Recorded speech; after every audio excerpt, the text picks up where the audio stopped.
Thanks, Brother Jay Kumar, for the announcements. Friends, good evening, esteemed President, Brother Tim Boyd, Senior Theosophist in the Adyar Theatre, ladies and gentlemen.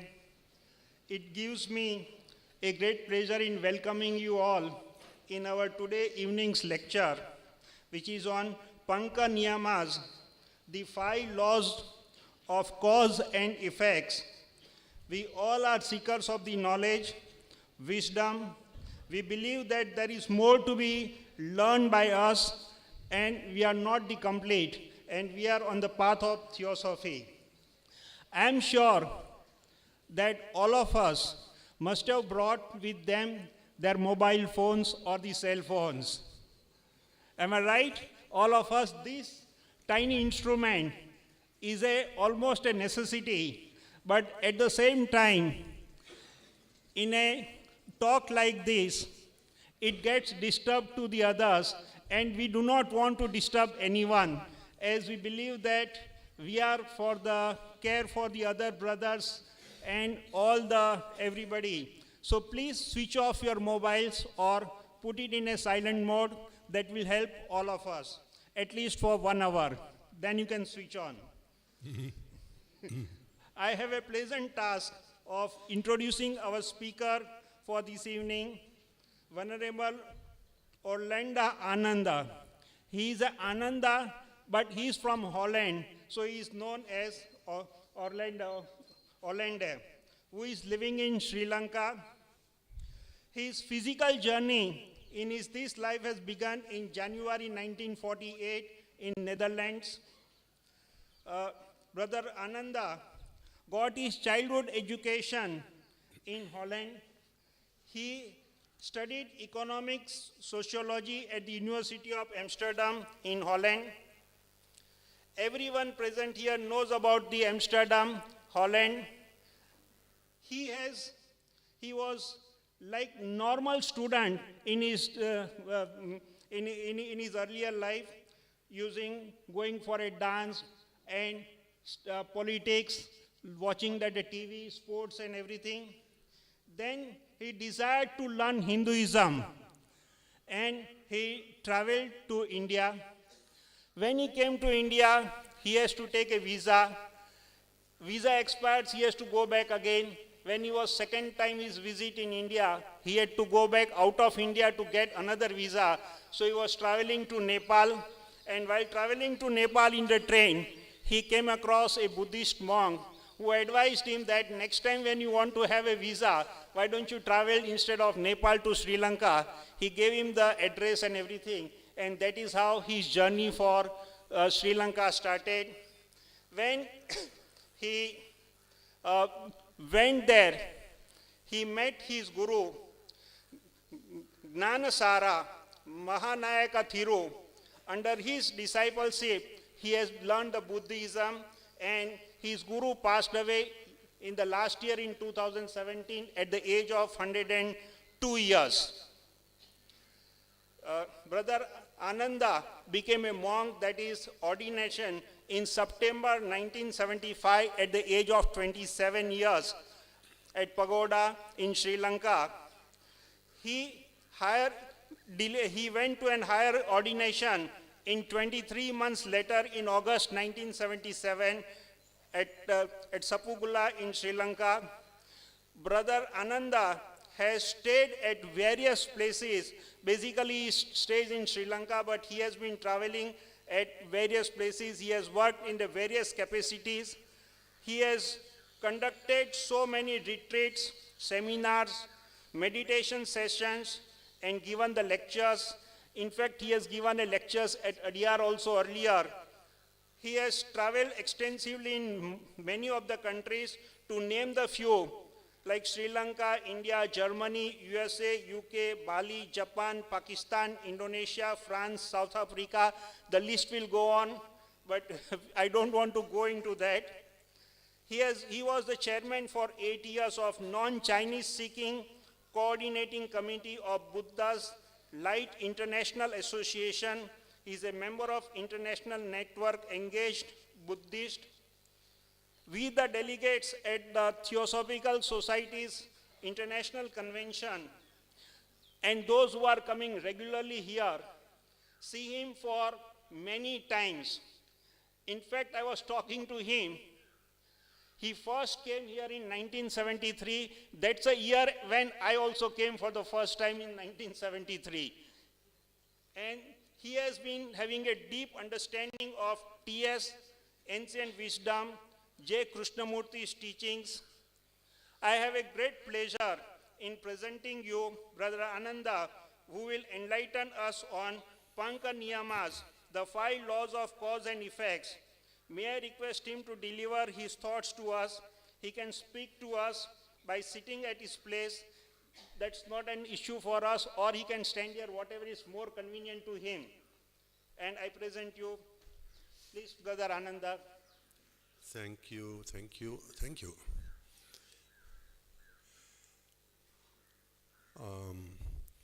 Dear President Tim G.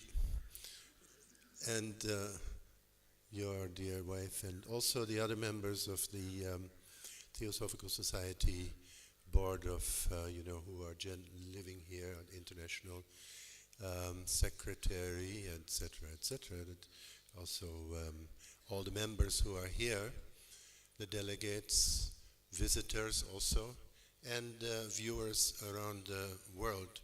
For the first time, I think, is that these proceedings can be seen live through the high-tech streaming.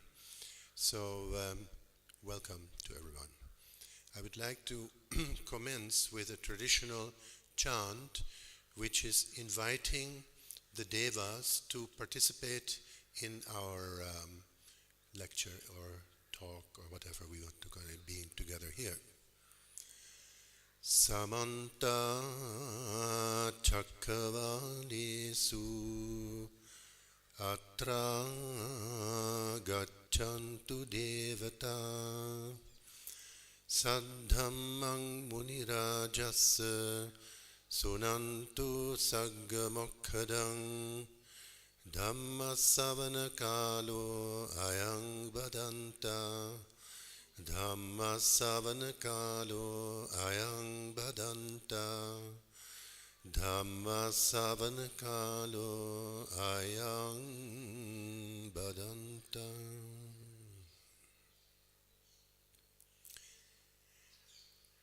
Today's topic for this talk is the Panca Niyama, or the 5 laws of cause and effect, at least according to the Buddha's teachings. So let me first enumerate these 5 laws of cause and effect one by one, and then go into them afterwards in more detail. So we have what is called the Bija Niyama, which means the law of the seed. Our Indian friends know the word bija, meaning seed. Uttu Niyama, the law of the climate or environment. Kamma Niyama, the law of karma. Chitta Niyama, the law of the mind. Dhamma Niyama, the laws of nature. So these 5 are mentioned separately, but actually they are influencing each other. They're interactive, but for clarity's sake, they are mentioned separately, and we'll look at them one by one and then see how these teachers can be seen as influencing our daily lives, and how perhaps we can change them or even transcend them, if at all. So the first one, Bija Niyama, the law of the seed, has to do with our biological inheritance, you could call it. What you inherit from your great-grandparents, grandparents, parents, etc. You know, the seed that comes down this lineage, and that makes us look in a particular way. Sometimes we look like our grandfather or grandmother, or maybe we inherit certain diseases also from them, like diabetes, for instance.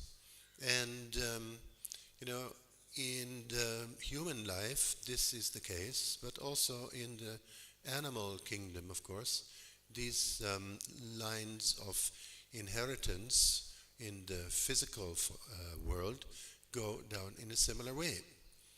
So not only mammals, but also insects, etc. So sometimes the insects may look like their father or mother. We can't tell the difference, but still, maybe they do.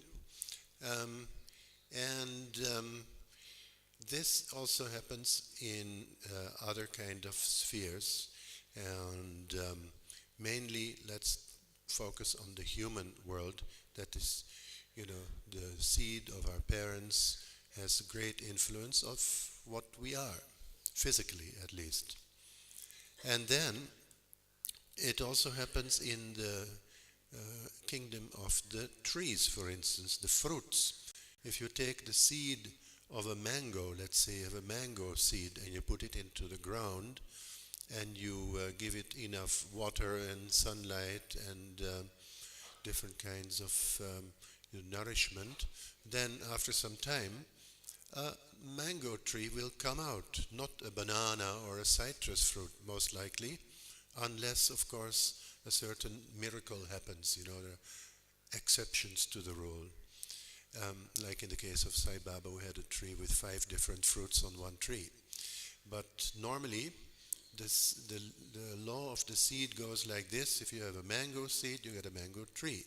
That means the mango tree is already basically there in the seed.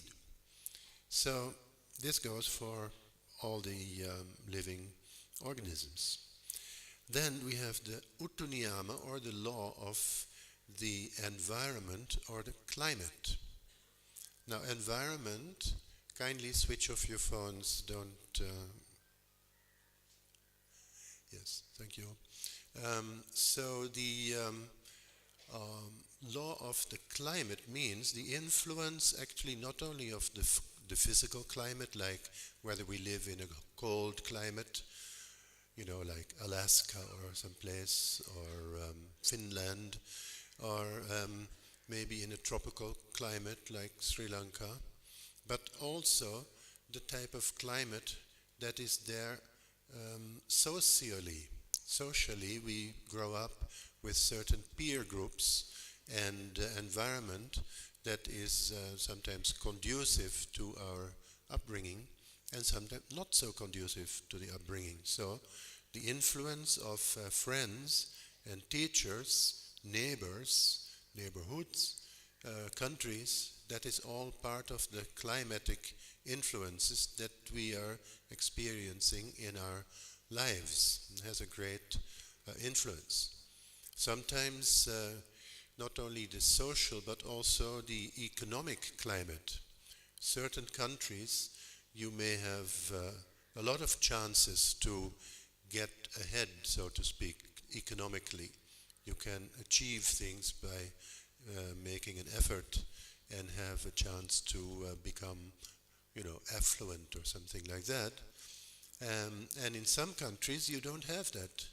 In certain countries, there's no chance to do any business or make money or, no free choice at all. So that is the, let's say, the political climate also, not only the economic and the social, but the political climate also influences us.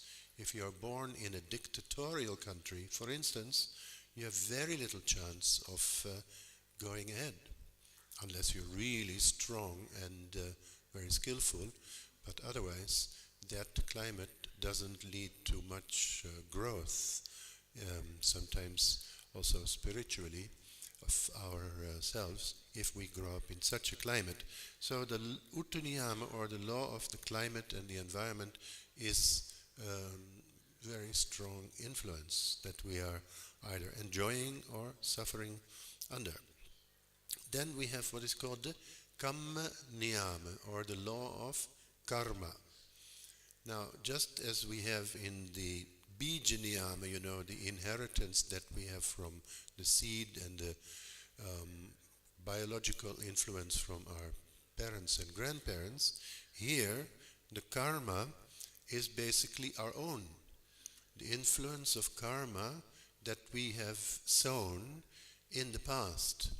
For instance, in the previous life, or the life before that, or many, many lifetimes, and also in this lifetime, we are still creating karma and also reaping the results of previous karma.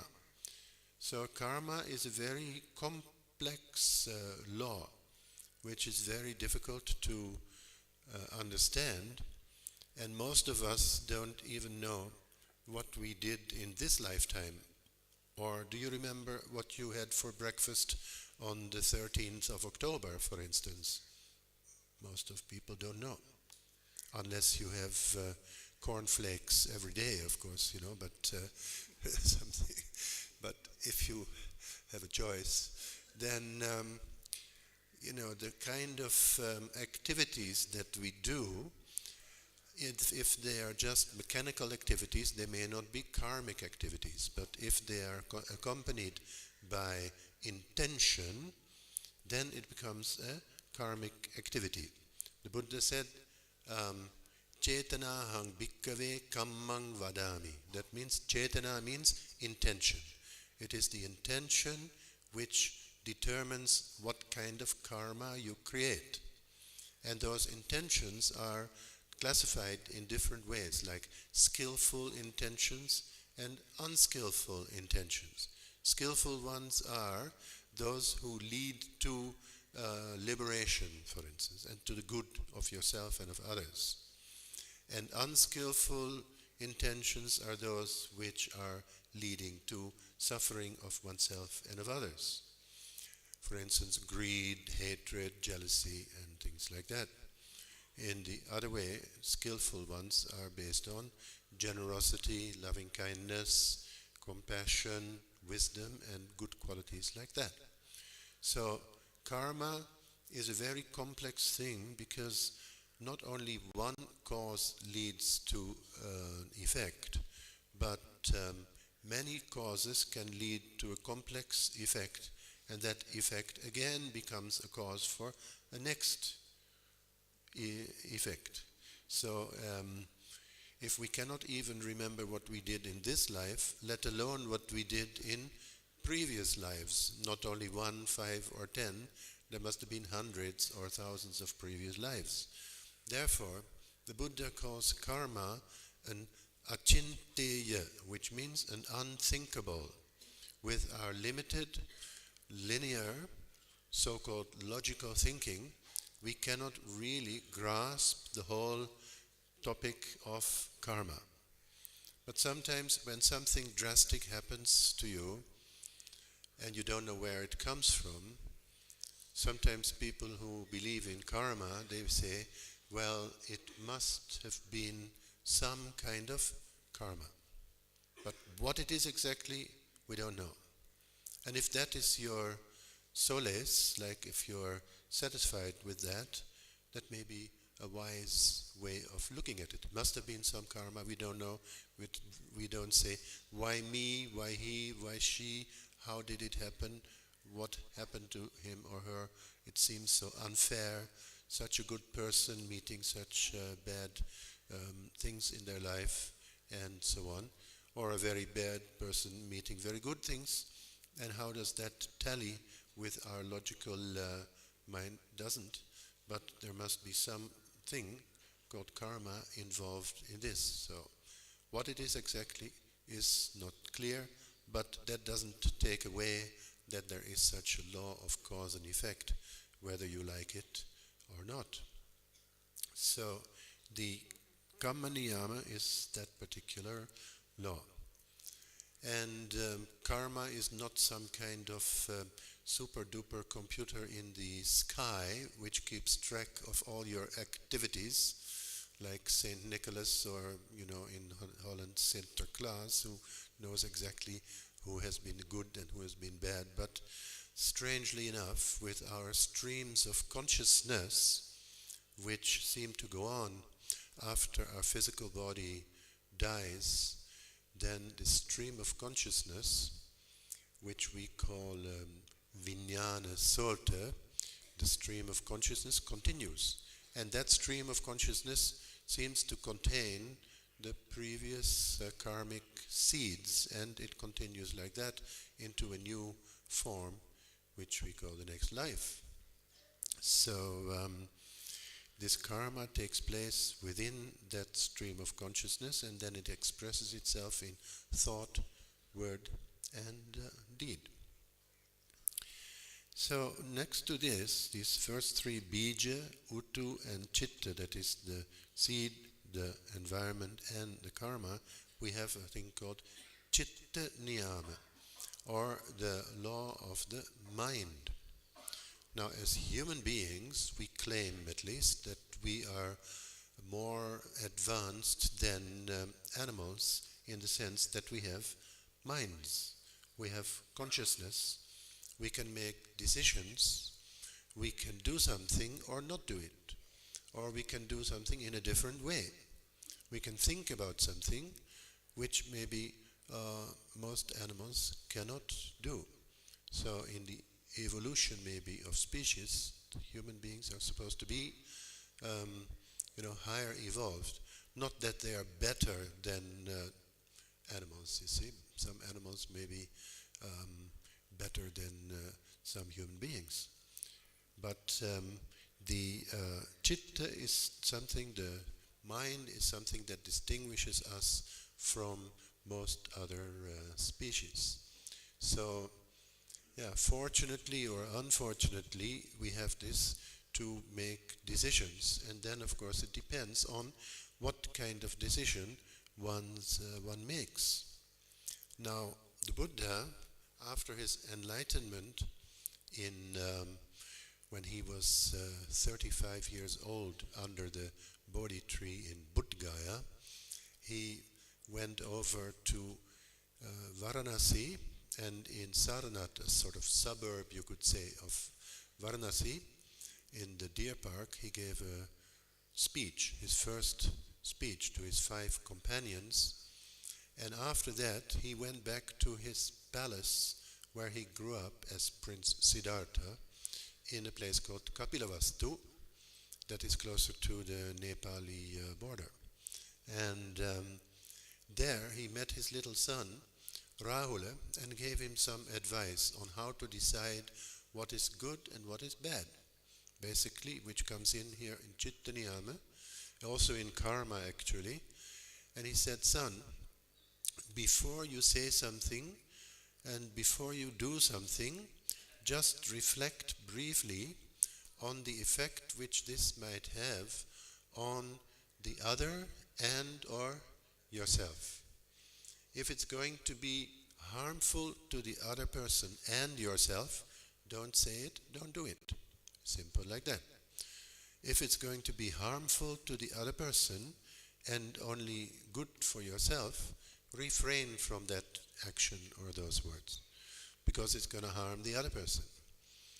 And if it's going to be good for yourself and good for the other person, then go ahead, just do it, or just say it, because it will be good for both. And if it's going to be good for the other person, but a little bit hard for yourself, you can still consider to say it and to do it, maybe with some difficulty, but as a kind of help for the other person, what we call a kind of paramita, a good kind of quality. So in that way, you can choose, to express this thought takes about a minute or two, but when you take a deep breath and you only think, is this going to harm the other person? And then you know it. And then you either do it or you don't do it. That's quite simple. And that is actually a kind of observance of a lot of what is called ethical rules, sila in Buddhism and also in other kind of yama niyama type of teachings. Is it good for oneself and the other? Go ahead. If it's not, don't do it. And then there is another kind of law which we call Dhamma Niyama, in the Pali language Dhamma, in Sanskrit and Hindi Dharma, and most Western countries have chosen for Dharma. Now, Dharma has different meanings. When we say Buddha, Dharma, and Sangha, for instance, Buddha, his teachings, and the Sangha, the monks and nuns, then it's not the same meaning. But Dhamma here means the law of nature, the natural laws.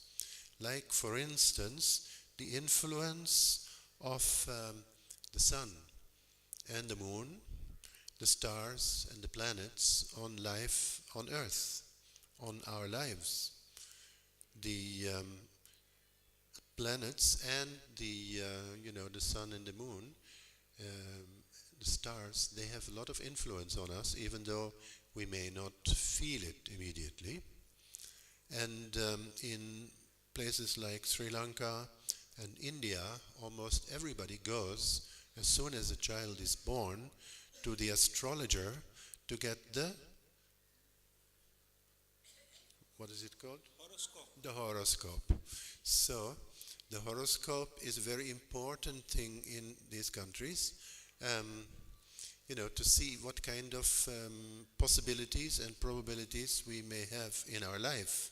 That is based on the position of the sun, moon, the stars, the planets, including Rahu and Ketu. We've never seen, but anyway, there are such influences. And very often, if you consult the horoscope after some time, when something drastic happens, then you say, hey, yes, it was supposed to happen like that. So, but we think as human beings, especially with this Chitta Niyama, that we as human beings have a free choice. And how far are we free in our choices is yet another question. Our choices are very often based on all the previous factors which already have been determined. Like the past, even though, the past is past, it's gone, and therefore we cannot change it. So all that which comes from the past is also determining the future. But in how far are we free to make our choices? I think in Hinduism there's a simile of a cow which is tied to a pole by a rope, and the cow can only go this far this way and this far that way, but it is actually determined in its freedom by that rope and the pole. So, for instance, if you go to Nadi Grantams, Nadi Grantams, those are books based on the astrology, which were written down long ago, maybe 1,000 years ago, by Agastya, mostly Agastya, Saint Agastya. And then you find that your name and the name of your children may be in that book, which was written 1,000 years ago. Whereas we think in the West, we go to the town hall and we look in a book to choose a name for our children, and then we give them a name. Or we go in Sri Lanka, people go to the local priest, the Buddhist monk, and ask for a good name for the child. But then that name is already there in those books, so how far are we free in choosing a name or in doing anything? Which doesn't mean, of course, that you have to just sit down or lie down under the mango tree until the ripe mango falls into your mouth, so to speak. We have to do something, and we have to do the right thing at the right time in the right way. It's not like those two boys, they are Boy Scouts, two Boy Scouts, little story to wake you up from your slumber. Two Boy Scouts, they want to do a good deed every day, and they go out, and then in the evening they come together, and they compare notes, and one says, hey, I did a very good deed. Oh, what did you do? This one boy says, I helped an old lady to cross the street. Oh, very good, very good. Then he said, yes, but it took me 45 minutes. Why did it take you so long? Well, she didn't really want to cross the street, you see. So be careful when you want to do good. You have to do it in the right way, at the right time, to the right person, So that is skillful action. Anyway, the laws of nature, they also play in events like earthquakes and tsunamis, for instance, and other natural phenomena, which some people say, well, hello, um, very pedantly she's going there. So anyway, the events that happen in the earth, for instance, and also the influence of like sunspots, for instance, sun flares on even the economy in the world, and also the events that happen in the world, they are determined by natural kind of events, not so much that we can say everything is our karma. That's why the Buddha has sort of separated these laws, that not everything is bija, not everything is karma, not everything is, this, that, or the other, but these are all interacting with each other, and somehow or other, now of course, if you look at it as a teaching for liberation, then we can say, well, bija, or the seed, is something that is given. We cannot really change that, unless, of course, we are going into genetic engineering. Yes, that is, of course, a change of the course of life, which is now going on, actually, with the experiments in China also, especially.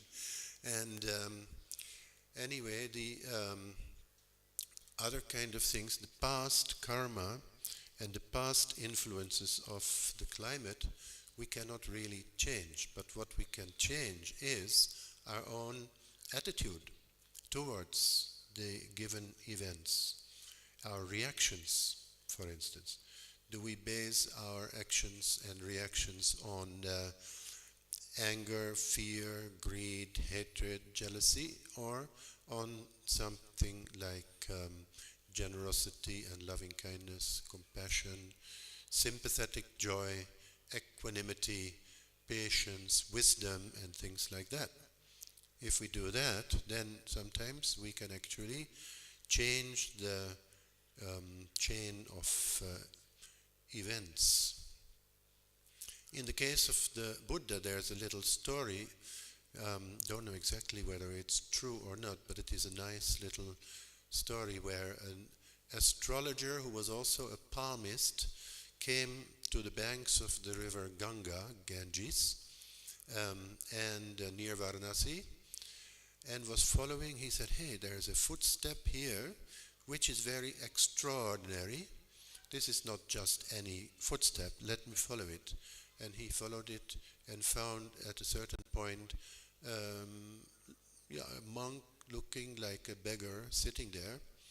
But he said, excuse me, could I have a look at your feet? The soles of your feet also have these lines. And then he said, oh, but you should have been king. Then the Buddha, who was sitting there, said, I could have become a king, but I transcended the law of cause and effect. You see? Well, what comes to my mind is actually the scene of after the birth, at the name-giving ceremony of Prince Siddhartha, the astrologer Asita, he was asked about the Buddha's, about Prince Siddhartha's life, and he said, oh, he's going to be a great man, he's going to be a great ruler. And the king, his father, was very happy. He said, but, that is, if he stays in the palace, but he will not stay in the palace, he will become an enlightened being, a Buddha, which his father didn't quite like, but what to do? So, even in that, the astrologer could see that was going to happen, maybe from his lines in his feet and from his astrological chart. So, anyway, if we can transcend these laws, that is the final goal of our samsaric journey by understanding them, maybe looking at them, maybe not suppressing them. There are some schools that are trying to suppress our negativities.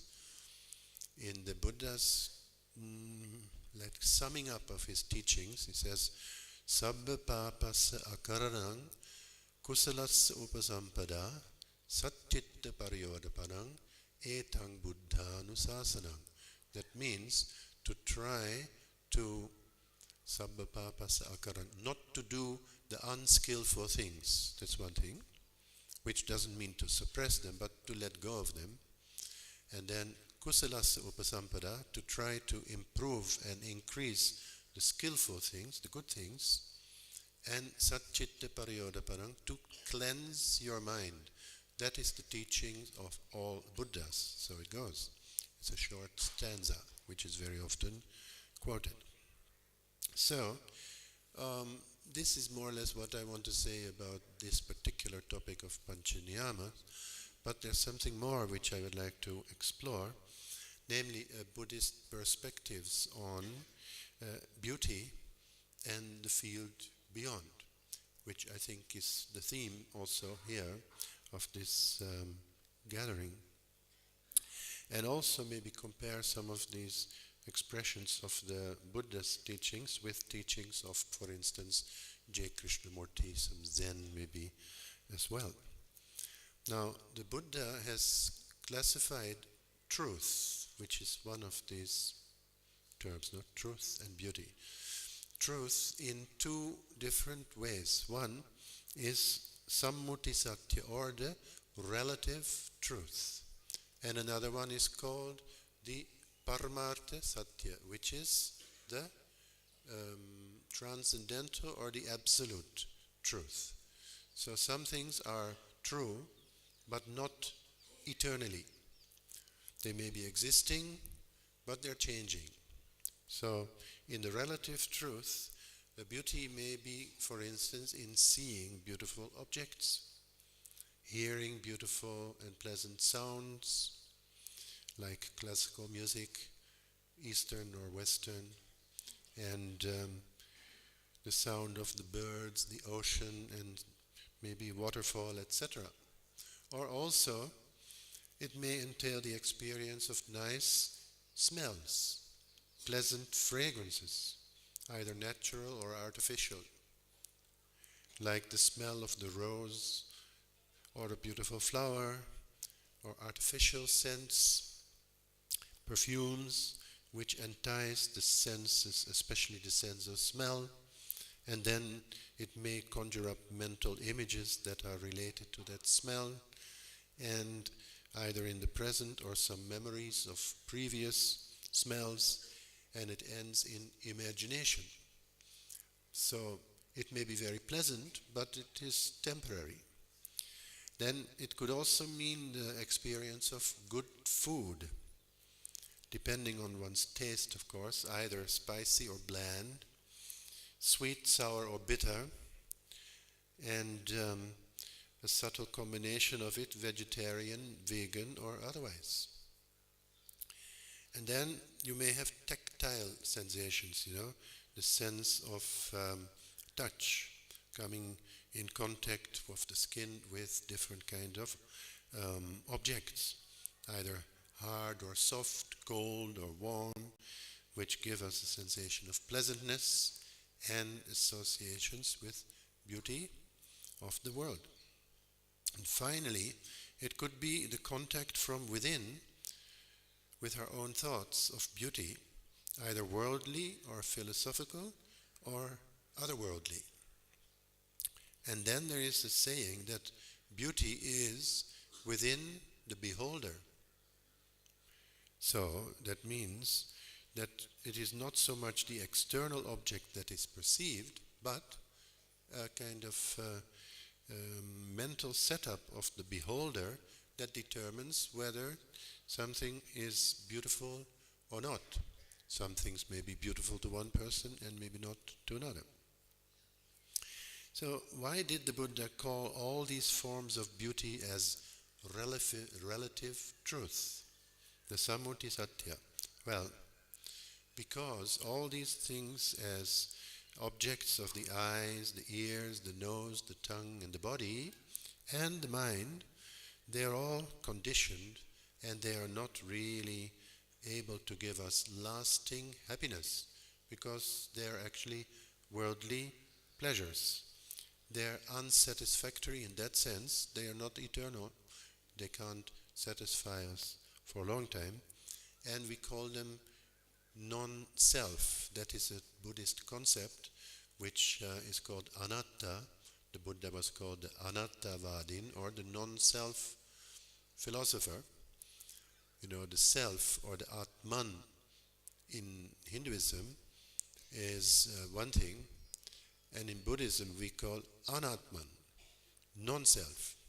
So when we are talking about, for instance, all these relative things, such as body, feelings, and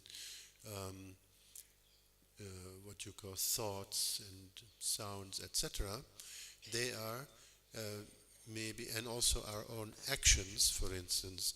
I am the creator of my own karma, and I am the recipient of the previous karma.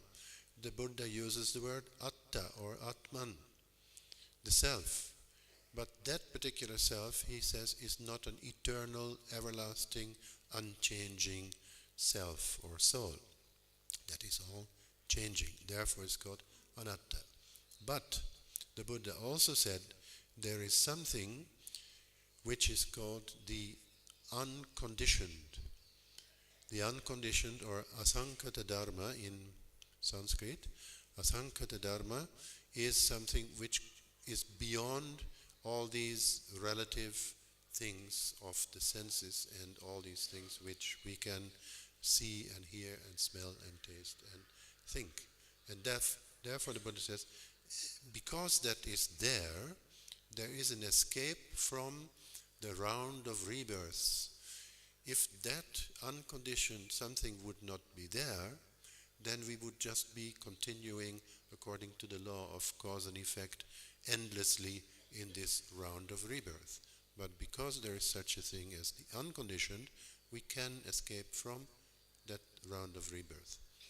Well, if that is your cup of tea, of course, you know, there are others who say, I will postpone my exit of the round of rebirth as long as there are suffering beings. Let me be a bodhisattva and continue rebirth again and again and again, not because I like the samsara so much, but to be able to help other beings, which is a very high and a beautiful aim in Mahayana Buddhism, especially more emphasized than in Theravada Buddhism. So the field of the real truth and beauty really lies beyond and beneath all these objects. And the subjective experience, that field of truth and beauty, is not conditioned by sights and sounds, smells, feelings, or touch, or thoughts. It's rather a realm that is already within oneself. It's not outside oneself, which one can discover. It can be uncovered when one is is sensitive to it. Now I would like to just quote a little poem which is about beauty. It's called The Wayside Flower. There grows a little flower by the way, and sheds its sweetness on the passer-by, and many a tired traveller stays to rest where it is nigh. It grows beside the dusty road of life, and lifts a trustful face to God above. Thrice strong the soul that breathes the sweetness of the flower of love. Then there is a famous author, which you probably know, Erich Fromm, who has talked about psychoanalysis and Zen Buddhism. Now, he thought that the essential point is that psychoanalysis and Zen Buddhism subscribe to the same aim. For the author, the aim of Zen is enlightenment, the immediate, unreflected grasp of reality without affective contamination and intellectualization, the realization of the relation of myself to the universe. According to Fromm, that was the core of Zen, and he says it is the same of psychoanalysis. Well, I doubt actually whether it is. Psychoanalysis seems to be good for the psychiatrist, basically, the pocket of the psychiatrist.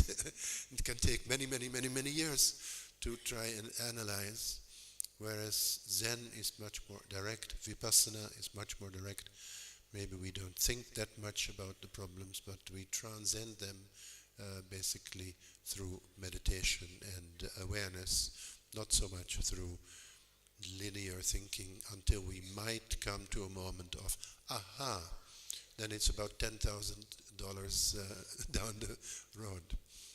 So anyway, there is psychoanalysis in Zen Buddhism, and there's also Alan Watts. Alan Watts, he was also a great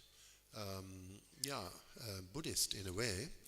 He lived, I think, in Sausalito, across the bay, across the bridge in San Francisco. And he wrote also books on Buddhism together with Erich Fromm as well. And he discussed one particular word here, which is called ta-ta-ta. Now, ta-ta-ta is not like ta-ta-ta-ta-ta-ta-ta, but you know, it is a Sanskrit word which means thusness. It is as it is. And that is apparently the way that an enlightened Buddha sees the things as they really are. Now, unenlightened people don't see the things as they really are. We usually, as unenlightened people, we project something like a permanency onto impermanent things. Things are impermanent, that means they're changing all the time. And then we hope that they will remain the same. So we project that permanency, but then of course we get disappointed because after some time things change. We cannot keep them the way we want. For instance, when the first tooth is falling out, or the hair becomes gray, or something like that, or a situation changes, or one loses a friend or a relative, and things like that. So things they are not really permanent, but we would like to be permanent. Then in some cases people say, oh, I know, my body is not permanent, my feelings are not permanent, my thoughts are not permanent, but at least let my consciousness be permanent. And they hope that the consciousness is permanent and lives somewhere forever and ever. Amen. So that also may not be the case. Depends, of course, what consciousness we're talking about. So, but anyway, in the book Buddhism and Psychoanalysis, East and West, written by Erich Fromm and D.T. Suzuki and DeMartino, a Latin American psychologist or psychiatrist, it illustrates different approaches of the analytical Western mind and the observant, non-judgmental Oriental mind. In the very beginning of the book, there are two little poems, also called Flower by the Wayside. The first one is by Tennyson, and it said something like, oh, flower by the wayside, I wish I could understand you. Let me take you apart, petal by petal, and then I'll be able to understand you. Typically Western, you see. So, but then the other little haiku type of poem by a Japanese author, it says, oh, flower by the wayside, I saw you and I became one with you. That was it. And strangely enough, this poem I read in a book from friends whom I was visiting in Holland, just after having a similar experience. Strangely enough, in Holland there are some hills. I was going up a hill, not a very big one. I was a bit tired, in Hilversum, by the way. So there I stopped, and there was a blooming bush just there where I had my bicycle. And suddenly the time stopped, and space was also like one. And I don't know exactly how long it lasted, and then after that I went on and I saw this book, and there it was, Flower by the Wayside. So I thought, wow. And that may have been my first introduction to Buddhism, I suppose. So now in J. Krishnamurti's teachings, I don't want to let that go unmentioned, especially in this environment. J. Krishnamurti, he would find many references in his works about the otherness, especially when he was alone. The otherness, that other dimension, it was there, and it came unexpectedly when there's no self or ego that expects anything, no center, no circumference. Then he was experiencing something beyond time, basically. And probably this could be the unconditioned state, as we call it, of mind, which is already basically within. You don't really need to go anywhere to find it. You don't need to become anything to go there. And you don't need to do anything special, but just being where you are. Which doesn't mean that you can't become a doctor or a scientist or an architect, not that kind of becoming. But the projection into the future and not being satisfied with what you do, with what you have, with what you are, that when that comes to a halt, Buddha calls it bhava nirodho nibbānam. When bhava, or the process of becoming, comes to a halt, nirodha, that is called nirvana. Now just to close this, I think we have just a little, yes. There is a school of Buddhism which is called the mind-only school of Buddhism. Chittamatra is called. Now the mind-only school of Buddhism says that mind is the only reality, and matter is an illusion. So I say, well, when you walk into a wall, you get a certain sensation of reality. Boom, sort of, yeah. Even if you close your eyes, the wall is still there. It doesn't disappear because you have closed your eyes. So I have created a thing called the Nevermind School of Buddhism. And it goes like this. Mind is mind, matter is matter. Mind is not matter, and matter is not mind. Mind does not matter, and matter does not mind. So never mind, it doesn't matter. Thank you.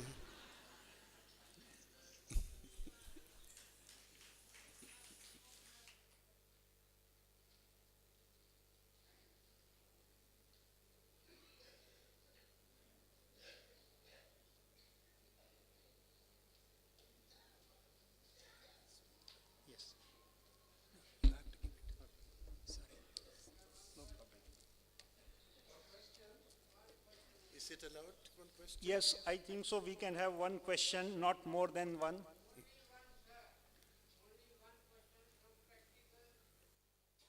Yes, Sharmaji. Yes? From the books of Buddha, one question only, sir, that is answered, I will find. What is your question, please? Can you say your question? I can hear you. For 1 hour I have heard of that. Please just listen to my own question and take it out. The book of silence of my grandmother, Madam Flowerseed, is a book which has awakened me. This book is so important to me, I am sure everybody has read it. Page number 23 and 24 and 25.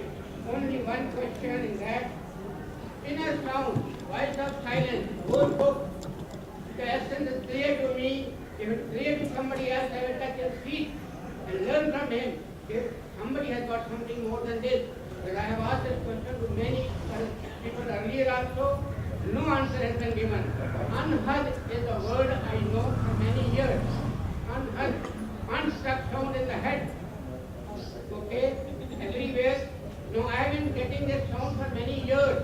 But after reading this book, Voice of Silence, page 23, 24, there are 7 types of sounds which are given in sequence, which as we Trustee Madam says, these sounds are, I read this, 41, page 23, before you set the foot upon the ladder upper rung, the ladder, the mystic sound that have to... Excuse me. Excuse me, no. Excuse me, I thought you were going to put one question. Now it's a long discourse. I'll meet you after the meeting, okay? Captain Sarmaji, after the meeting you can meet him and ask the question. Yeah. Huh? And I think The Sound of Silence is one of the best books that there is. And it has to do with the pineal gland and all that kind of thing. Yes,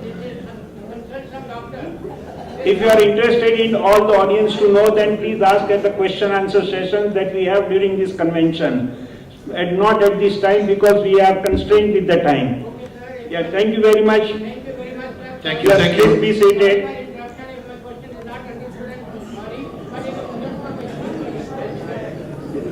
Yes, on behalf of all of us, let me say that he has traveled us to the Pancha Niyamas and explained in a most lucid language which a ordinary person can also understand. Like we have the seeds, we have the karma, we have the so many things, and he has explained us that why there is a differentiation and why the change is required and changes is taking place. We are not to be just carried away with one thing. The changes are necessary. On behalf of the Theosophical Society, I present him a memento as a mark of our remembrance.